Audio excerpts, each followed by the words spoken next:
Our third question is briefly explain to our audience your theory on the next stage of globalism, global bifurcation. Do you have the title for your book that you are writing on for this hot topic? And tell us a little bit about it.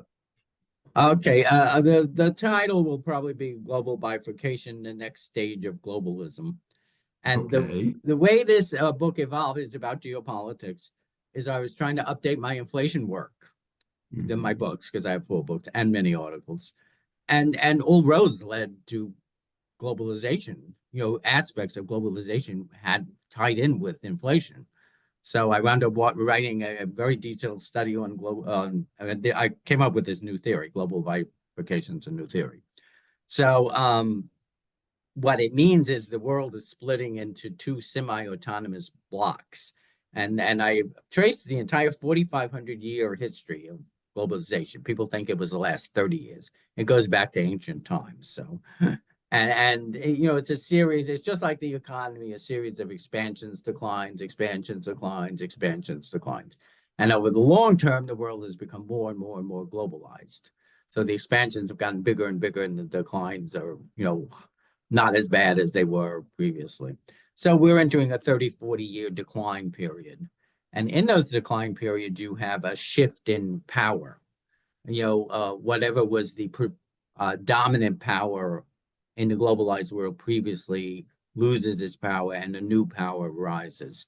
So in this case, it's like power, the economy is moving from the west to the east. And, then there's a whole number of sub-factors attached to it. I call these 2 areas the collective west and the collective east. And neither is completely west or completely east. These are arbitrary names. And a lot of people would call the collective east the globalized south, plus Russia and China. It's easy to call it the collective east. So the collective west is the United States, Canada, the EU, the UK, Australia, New Zealand, Japan, South Korea.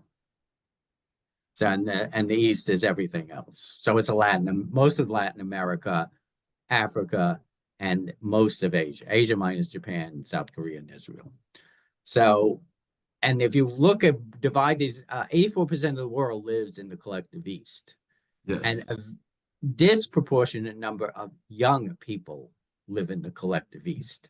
The West is old and aging. And the oldest country on earth is Japan.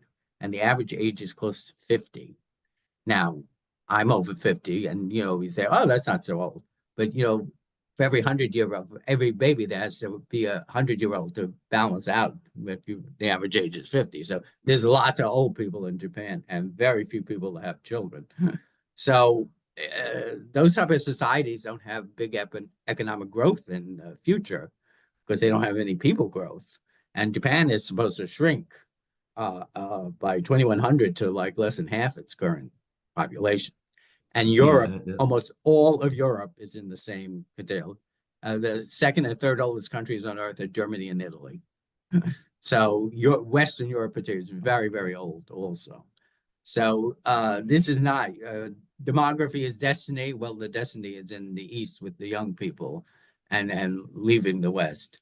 So, and there's a number of other factors. There was just a BRICS meeting. This is one of the organizing entities for the collective East. I've been speaking about this for a couple of years now, and it's going to absorb more and more of these countries, and basically just like the EU did in Europe, what NATO does for defense in the West.